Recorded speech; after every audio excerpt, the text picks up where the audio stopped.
I'm Jesse Houston, CEO and co-founder at Phoenix Labs. So Jesse, talk about your game Dauntless for those who don't know what it is. Sure, Dauntless is a co-op, free-to-play action RPG. The gist of it is you and your three friends get together in a science fantasy world, and you go on big airships and fight giant behemoths with kind of like oversized weapons. Take the kind of pieces of the behemoth, go back to the city of Ramsgate, which is kind of like a big multiplayer hub, and craft new weapons and armor from them to kill bigger behemoths. So what kind of games are the inspiration behind this idea for Dauntless? So there's been a whole bunch. The obvious one is like Monster Hunter, very kind of similar genre. We call it the hunting action genre. Other ones include Destiny, Diablo, Warframe, that kind of stuff. So it's like a loot shooter, but like it's more melee based. Yeah, absolutely. Yeah, most of the weapons in Dauntless are melee. There's a couple of ranged weapons. One that's like pure ranged, one that's kind of hybrid. But yeah, it's like it's kind of like somewhere mixed between Diablo and Destiny in terms of kind of the looting elements of it. Yeah. Can you talk about the art design of your game a little bit? It has a very unique look about it. Yeah, when we set out, we really wanted to find something that would appeal to kind of a broad audience and be very timeless. We have envisioned Dauntless as a free-to-play kind of games as a service game, and we felt like we could really kind of embody the fantasy well by kind of hitting this kind of what we call like a high textured or like high lighting quality with kind of simple shapes and that kind of stuff, and it really would allow us to focus a ton on the behemoths and not try and like keep the world super cluttered. You guys are also doing something interesting with the monsters you're hunting. Instead of like having a life bar that degrades, they actually see damage on the monster, break off, and get weaker visually. What went behind that design? Yeah, we wanted to really create this kind of what I kind of call a boxing relationship, where you as a player have a very visceral relationship with the behemoth, and we wanted you to focus on kind of how they look at you, how they're snarling, the noises they're making, the visuals, the damage indicators, those kind of things, and have the encounter change and adapt over time to have that relationship where you're actually looking at a competitor who's got kind of feelings and emotions, and a bar we felt would just like completely take you away from that, because you'd be like focusing on the last 5% and doing something silly instead of really kind of focusing your energy on oh man, he's looking at my buddy, I should go and get a couple of swings in.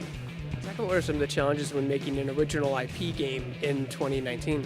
It's an interesting challenge. It's really, on one hand, it's liberating because we get this fresh palette, but we also have a fresh palette, and we have to add all of this context, and we have to add all of this flavor. And folks who play action RPGs tend to want a lot of context and flavor, and so we have to create all of these rules, and it is really time consuming. And self-consistency is really important, and all these other things. And so I wouldn't say it slows us down as much as it has made us have to think about a thing that normally we would take for granted if we were working on, say, Mass Effect 5 or something like that. What's it been like seeing the evolution of these tools for game developers evolve over these last 10 years?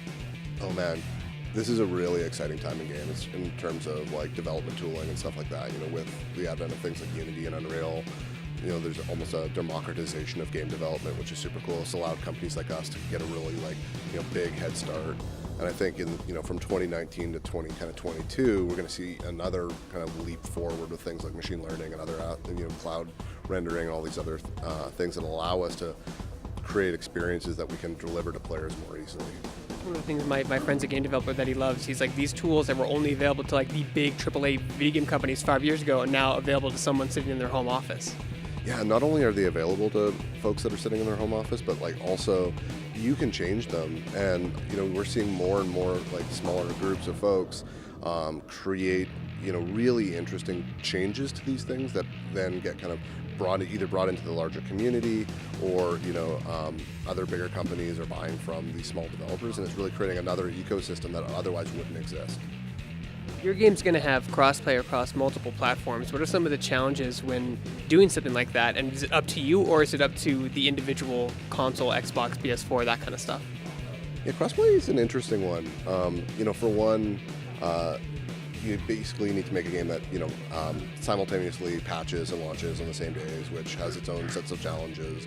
And you want to make sure that the experiences feel authentic across all of them, that you're not making any sort of compromises, while at the same time maximizing on the unique elements of each of the consoles. So, if we're thinking about Switch, for example, there's touch controls, there's HD Rumble. Xbox has a whole host of interesting control options. PS4 has 4K, these kind of things. And you want to be able to have all of those things and have that work all natively. On top of that, if I'm playing with you, for example, I'm going to want to be able to be friends with you. But if you're on an Xbox and I'm on a PS4, how do we make that a reality? And so, it's those kind of challenges that really are the big kind of hard parts. But the opportunity that it creates is so awesome. Like the idea that you and I can just get together and play wherever we are is super exciting. And I think, we're going to see, especially in the next 3 or 4 years, a real opening of communities that allow for kind of vibrant games rather than self-identity beyond platform. So, and also talk about the launcher wars have begun with the Epic Game Store. Epic's been a great partner for us. So we announced that we're exclusive to the Epic Game Store. We've been hosting our own stuff for a while now, and we started working with them just about a year ago now. And they really shared our vision for that kind of cross-play vision. And this was before even Fortnite was fully cross-play. And in talking with Tim and the team there, they really want the best possible player experience and the best possible community experience. And it's been awesome because they've been helping us a ton with learning how to do crossplay and these other things. And I couldn't be happier to work with them. The most important question is, when does your game come out and what platforms will it be on? So you can go to playdauntless.com right now and play it on PC. And then in spring, we're going to be on the Epic Game Store on Xbox One, PS4, and then kind of in Q3, Q4 timeframe, we'll also be on Switch and iOS.